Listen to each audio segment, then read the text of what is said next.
شیخ عطار نیشاپوری را قصه میکند. غازی از کافر بس سرفراز، خواست مهلت تا که بگذارد نماز. میگه جنگی تن به تن میرفت بین یک مسلمان و یک کافر، هر دو پهلوان. جنگای پیش با تفنگ نبود، جنگای پیش با شمشیر سینام بود. اگر به شرطی که دو رقیبی هم تنگ ور میخوردن، کار به درجه میرسید که چند شبانه روز جنگ شو دوام میکرد. یک روز تا بیگاه جنگ میکردن، با میگفتن که صحبت باقی با پگاه دوام میتیم. وقتی که در شمشیر زنی هر دش یک مهارت داشته باشن، جنگ خیلی دراز مدت میروه. خیلی جنگیدن به هم. وقتی نماز شد، مسلمان با مشرک گفت که اجازت میتی که من عبادت خدا را کنم. این نماز برای ما مسلمانان فرضی وقتی است، وقتش رسیده است. و او مشرک هم رخصتش داد، گفت برا نماز تا بخون با بیا ان شاء الله دوام میتیم. چون بشد غازیش کرد، باز آمد جنگ هر دم بیش کرد. مسلمان رفت نماز خواند. این برای ما و شما درس عبرت است برادرها. هر چی را بهانه کرده نماز خدا را قضا میکنه. مردک در حین جنگ جانش در کف دست، نماز در وقتش ادا میکنه. نماز میگه وقتی غازی خواند، آمد باز الله اکبر گفته، جنگ دوام داد. بعد کافر را نماز زان خیش، مهل خواست او نیز بیرون شد زی پیش. گوشه بگزید کافر پاکتر، پس نهاد او سوی بد بر خاک سر. همون مشرکا و کافران هم یک عبادت دارن بخچو، چیزی را عبادت میکنن. شاید بت عبادت کنن، شاید آتش عبادت کنن، شاید گاو و خره عبادت کنن. میگه این مشرک هم وقتی هم عبادتش که رسید، گفت جورا که ترا منم مهلت بتیده، منم عبادت ما انجام بتم. و وقتی رخصت گرفت، از جای پاکیزه و تازه تر یافته، سرش در نزد همو بتش میگه گذاشت.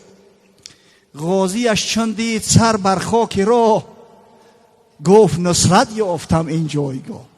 غازی نگاه کرد که کافر سرش در خاک مونده است، گردنکش کش، همین که آماده به مرگ است، که گفت خدا داد. این خیلی مومنت دیگه هیچ وقت نمیو، خدا داد دستم. خواست تا تیغ زند او را نهان، شمشیر را کشید آزاد از کفا اومد. غازی گفت میزنم سر شاید بدنش جدا میکنه به همین جانم خلاص. کی میدونه آخر این جنگ چی بشه؟ خداوند همین امکان برام داد است که استفادهش برام. خواست تا تیغ زند بر وی نهان، هاتفش آواز داد از آسمان. ای و اوف العهد بر ناخوانده، گشته کج بر عهد خود نامانده. چون نکویی کرد کافر پیش از این، نوجوان مردی مکن تو بیش از این.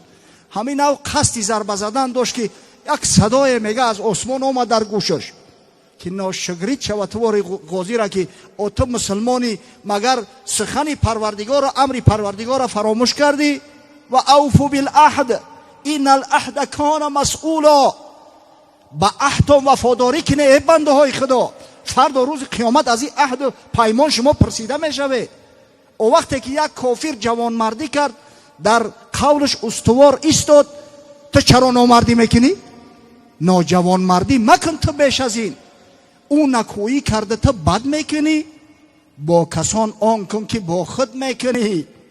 ای مسلمان نامسلم آمدی، در وفا از کافر کم آمدی. حیفی مسلمانیت گفت، نخواد در عهد وفاداری تو قد یک کافر نباشی. همون کافر وفا کرد، تو میخواهی که عهد بشکنی؟ رفت غازی زین سخن از جای خیش، در عرق گم دید سر تا پای خیش. بیچاره غازی را لرزه گرفت. وقتی صدا را ای عثمان شنید، تلخش کفه دیگه در لرزه و در گریه افتاد. کافرش چندید حیران مانده، تیغ اندر دست گریان مانده. گفت گریان از چی؟ کافر گشت نگاه کرد که در بالای سرش مسلمان با شمشیری برهنه ایستاده است، گریه داره. گفت گریان از چی؟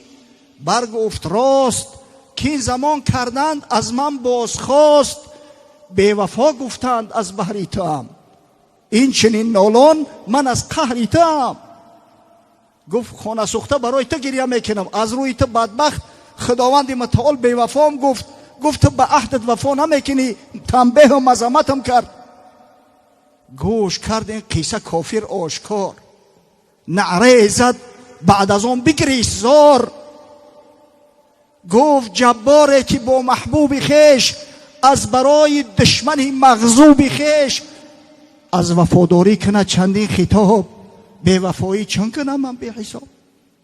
پروردگاره که گفت با یک محبوب خودش، با یک غازی راه خدا، به خاطر یک کافر اینقدر عتاب میکند، اینقدر سختگیری میکنه، مرگ من که بندگی خدا را دعوا کنم و عبادت خدا را نکنم، در پیش بتها سجده کنم، عرضه کن اسلام تا دین آورم، شرک سوزم شرع آیین آورم.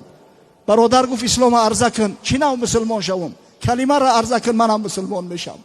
ای دریغ بر دلم بنده چنین، بے خبر من از خداوند چنین. سبحان الله. اگر به شرط هر کدام ما و شما از نکویی پروردگار، از رحمت پروردگار، از عطای خداوندی به طریق کامل واقف شویم، با خدا قسم همه شیفته و شیدای خداوند میشه.